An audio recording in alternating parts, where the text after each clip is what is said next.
Today on the Daily Dose, Carpetbaggers and Scalawags. After the American Civil War, by late 1866, radical Republicans took control over Reconstruction policies in the South, passing the Reconstruction Act of 1867, while forcing Southern lawmakers to ratify the 14th Amendment, which broadened the definitions of civil rights for African Americans. Known as carpetbaggers, a fair number of both opportunistic and well-intentioned Northerners moved into the Southern states to purchase, lease, or partner with planters now stripped of their enslaved labor force, many hoping to make money from cotton.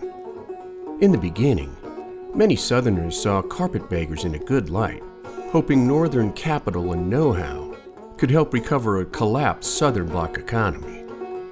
While many carpetbaggers came south with good intentions, working as teachers and businessmen, over time, well-intentioned carpetbaggers were cast together with the corrupt ones, creating a stereotype that all carpetbaggers were opportunistic interlopers who sought to grow wealthy on the South's misfortune.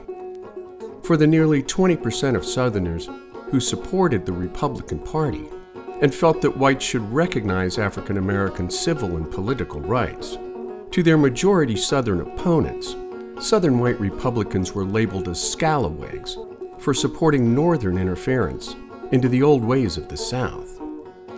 Many scalawags were former conservatives from the now-defunct Whig Party, made up primarily of non-slaveholding small farmers, merchants, and professionals.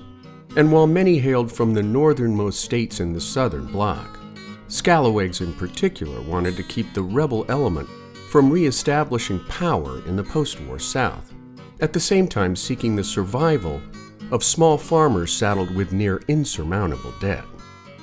By 1874, after an economic depression plunged the South into widespread poverty, support for Reconstruction began to evaporate, leading to the Compromise of 1877, when losing presidential candidate Rutherford B. Hayes was handed the White House in return for an end to Reconstruction in the post-war South.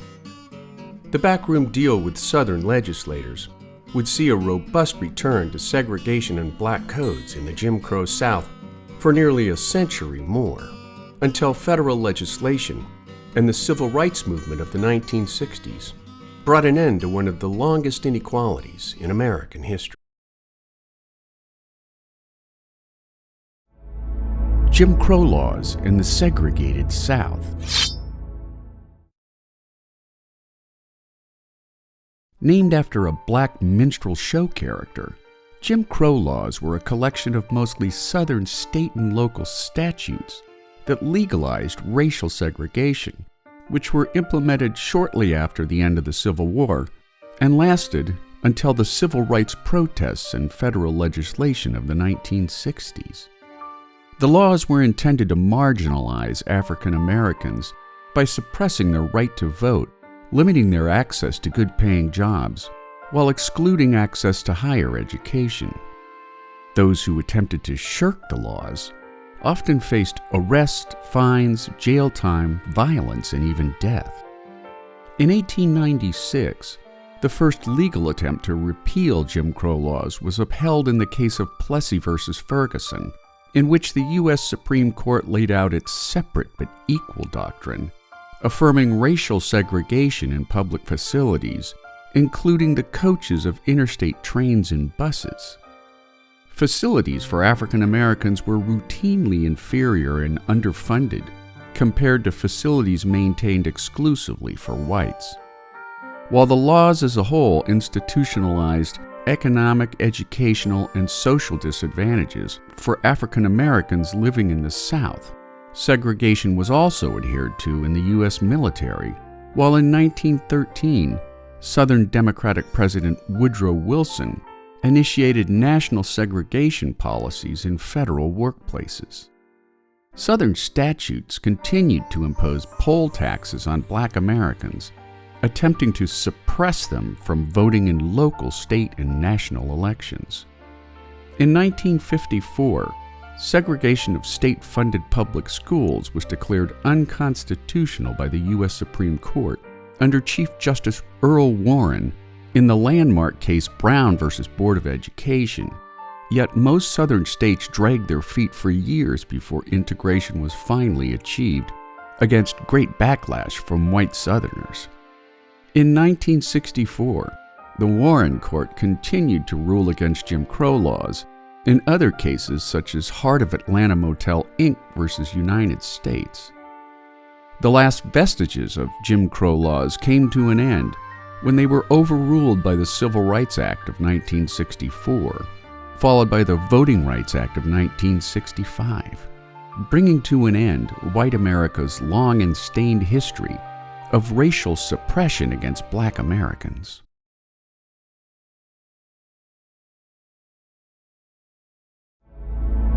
Reconstruction in the post-Civil War South. After the end of the Civil War, President Andrew Johnson's adamant support of states' rights brought about a weak form of Reconstruction in the defeated Southern states, which allowed the South to rebuild and pay down war debts, largely without federal oversight.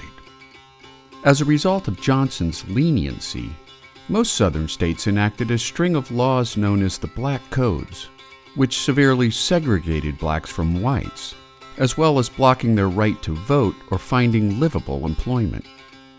By early 1866, enraged Northern congressmen passed the Freedmen's Bureau and Civil Rights Bills, intended to protect the rights of freed slaves, but when Johnson vetoed both bills, his actions caused a permanent rift with Congress, contributing to his impeachment in 1868. By late 1866, radical Republicans took control over Reconstruction policies in the South, passing the Reconstruction Act of 1867, again over Johnson's veto, which temporarily divided the South into 5 military districts, while forcing Southern lawmakers to ratify the 14th Amendment, which broadened the definitions of civil rights for African Americans. Known as carpetbaggers or scalawags, Republicans also sent in temporary governors and mayors to ensure the rights of African Americans, making the period one of the most progressive experiences in the region's otherwise dark history of racial segregation. During radical Reconstruction, African Americans were successfully elected to state and local office, and even the U.S. Congress. But by 1867, Southern whites had turned increasingly violent in response to carpetbag governments and forced racial integration, which in turn saw the rise of the Ku Klux Klan and other white supremacist organizations. By 1874, after an economic depression plunged the South into widespread poverty, support for Reconstruction began to evaporate, leading to the Compromise of 1877, when losing presidential candidate Rutherford B. Hayes was handed the White House in return for an end to Reconstruction in the post-war South. The backroom deal with Southern legislators would see a return to segregation in the Jim Crow South for nearly a century more, until federal legislation and the civil rights movement of the 1960s brought an end to one of the longest inequalities in American history.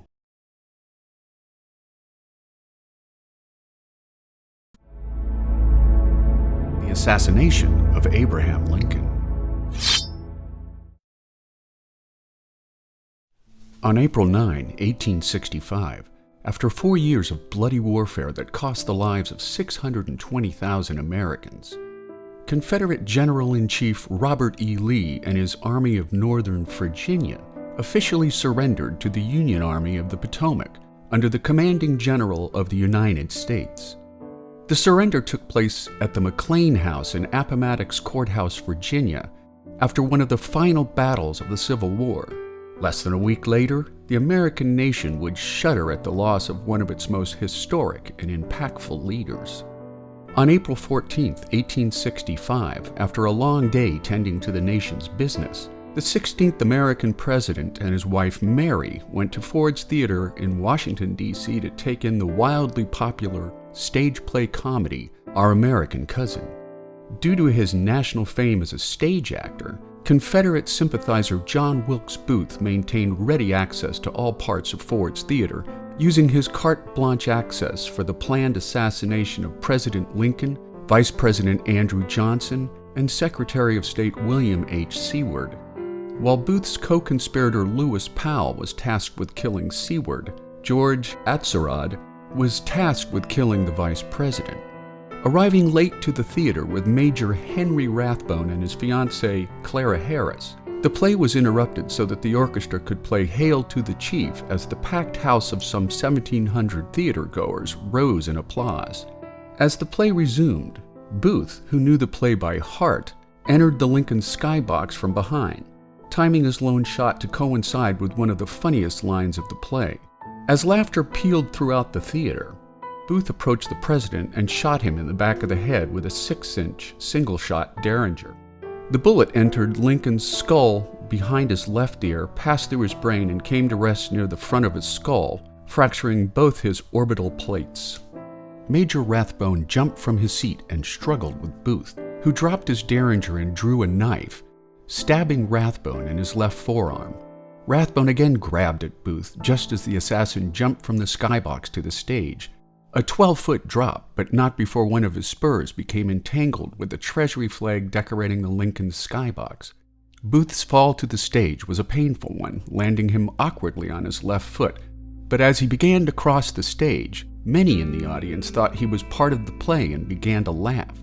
Before Booth fled into the night, most eyewitness accounts indicate that Booth held up his bloody knife and yelled "Sic semper tyrannis," which is Latin for "thus always to tyrants." With the help of 3 doctors in attendance that night, the comatose president was moved across the street to a first-floor bedroom in Taylor William Peterson's house. More physicians arrived to offer aid, but the 16th President of the United States left this earth the following day at 7:22 in the morning. Lincoln's death was mourned around the world. Hundreds of thousands attended his funeral procession through the streets of Washington, D.C. on April 19th, followed by a 1,700-mile train ride procession from New York to Lincoln's hometown of Springfield, Illinois, often passing trackside tributes in the form of bands, bonfires, and hymn singing. The hunt for the conspirators quickly became the largest in U.S. history, involving thousands of federal troops and countless civilians. Booth was cornered by the 16th New York Cavalry while the assassin was sleeping in a barn in Virginia. A lone soldier snuck up behind him and shot Booth in the back of the head, a just reprisal for what the assassin had done to the President of the United States. Many of Booth's co-conspirators were freed after lengthy trials, while Mary Surratt, Lewis Powell, David Harold, and George Atzerodt were hanged by the neck on June 30th, 1865.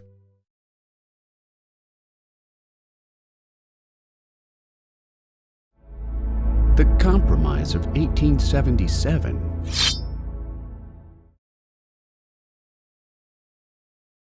By the mid-1870s, the racial equality initiatives put in place by post-Civil War Reconstruction had largely failed due to a series of repressive Southern laws known as the Black Codes, as well as a racist white majority in the South who resorted to intimidation tactics and outright violence in their effort to restore white supremacy while keeping blacks from the voting booth.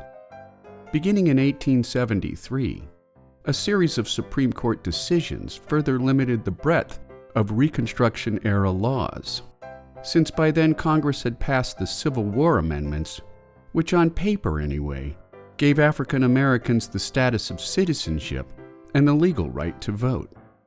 As the 1876 presidential election approached, the Democrats chose Governor Samuel Tilden of New York as their candidate, while the Republicans nominated Ohio Governor Rutherford B. Hayes. On Election Day that November, the Democrats appeared to come out on top, winning important swing states like Connecticut, Indiana, New York, and New Jersey. By midnight, Tilden had 184 of the 185 electoral votes he needed to win, and was leading the popular vote by 250,000. Yet the Republicans refused to accept defeat accusing Democratic supporters of bribing African American voters to prevent them from voting in 3 key southern states, Florida, Louisiana, and South Carolina, which were the last states in the South still governed by Republican carpetbaggers from up north. A commission was formed to resolve the matter, and after extensive deliberations, Republican allies met in secret with moderate Southern Democrats in hopes of convincing them not to block the official congressional vote count through filibuster. In February, at a meeting held in Washington's Wormley Hotel, the Democrats agreed to grant the White House to Hayes on the condition that Republicans withdraw all federal troops from the contested states, thereby ushering in the return of democratically elected self-governance, while ending the 13-year-long Reconstruction era in the South. The election of 1876 would become the most disputed and manipulated election in American history, prompting outraged Northern Democrats to nickname the 19th American president his fraudulency for the remainder of his single term in office.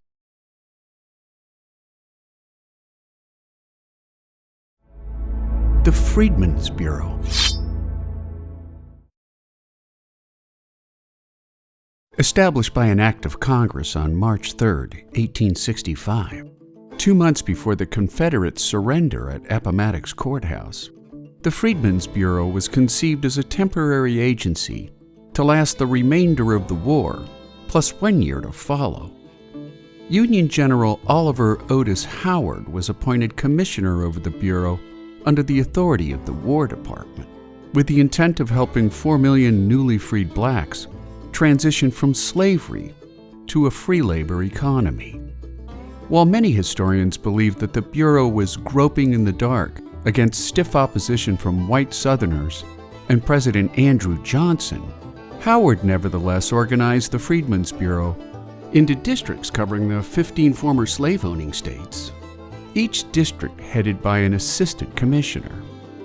Underfunded and understaffed throughout its existence, just 900 agents at its peak, Freedmen's Bureau staff were frequently the only federal presence in the Reconstruction-era South, while nearly all of them were routinely subjected to ridicule and violence from white racist organizations such as the Ku Klux Klan, who viewed the Freedmen's Bureau and its beleaguered staff as unwanted interference by the federal government. On the plus side, during its brief years of existence, the Freedmen's Bureau fed millions of African Americans, built hospitals, and provided health care services, at the same time negotiating labor contracts for blacks caught up in labor disputes. It also helped former slaves legalize marriage contracts while searching for lost relatives after loved ones had been sold away from families during the final years of slavery.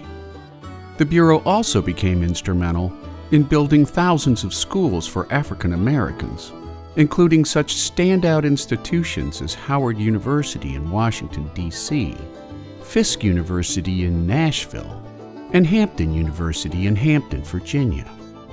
By 1872, responding to pressure from white Southern legislators, the Freedmen's Bureau was officially dismantled, and since that time, historians have widely debated the Bureau's effectiveness in bringing aid to struggling African Americans, at the same time failing to provide significant long-term protection or desegregation inroads in the segregated South.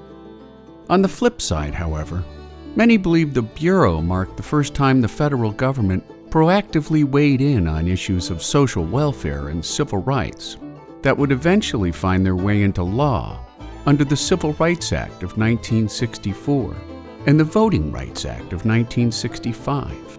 At the same time, awakening in African Americans the principles of equality that would blossom into the Civil Rights Movement of 1954 to 1968, making the Freedmen's Bureau a brief yet promising beginning to the slow embrace of racial equality in America.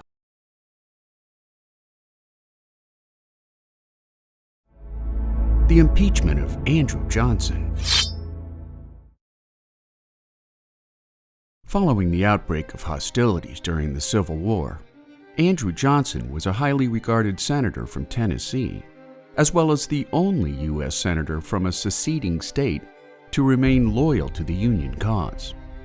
Elected vice president following the presidential election of 1864, which propelled Abraham Lincoln to his second term in office, Johnson was sworn in as president following Lincoln's assassination at Ford's Theater, a mere 6 days after the end of the Civil War.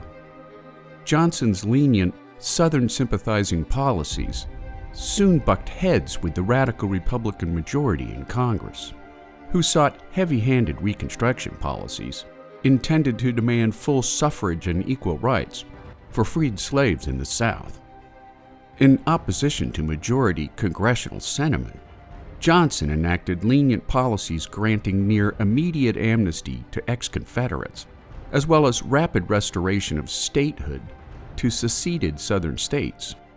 He also gave his approval to the rise of local and quite unencumbered Southern governments that enacted black codes, effectively preserving a system of segregation and inequality in the emerging Jim Crow South.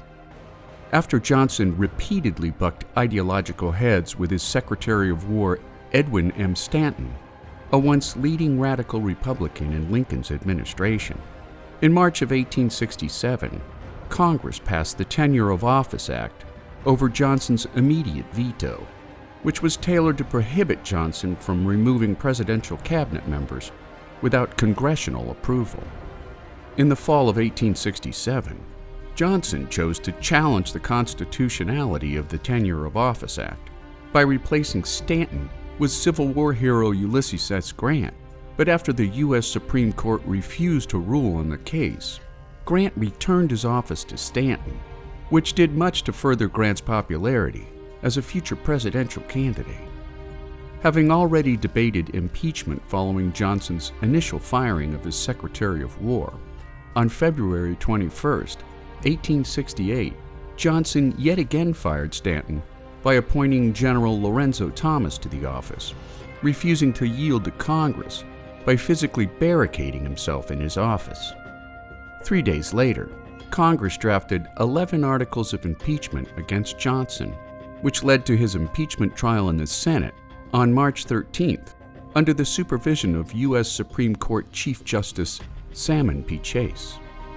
The trial concluded on May 26, when the Senate narrowly failed to reach the necessary 2/3 majority vote for impeachment, making Andrew Johnson the first of 4 sitting American presidents to face impeachment in the history of the American Republic.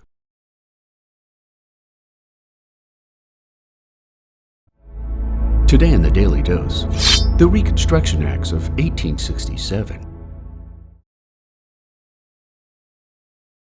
After President Abraham Lincoln's assassination on April 15, 1865, less than a week after the end of the American Civil War, incoming President Andrew Johnson instituted his weak form of presidential reconstruction on the defeated Southern states, reflecting both his staunch unionism and his overriding belief in states' rights.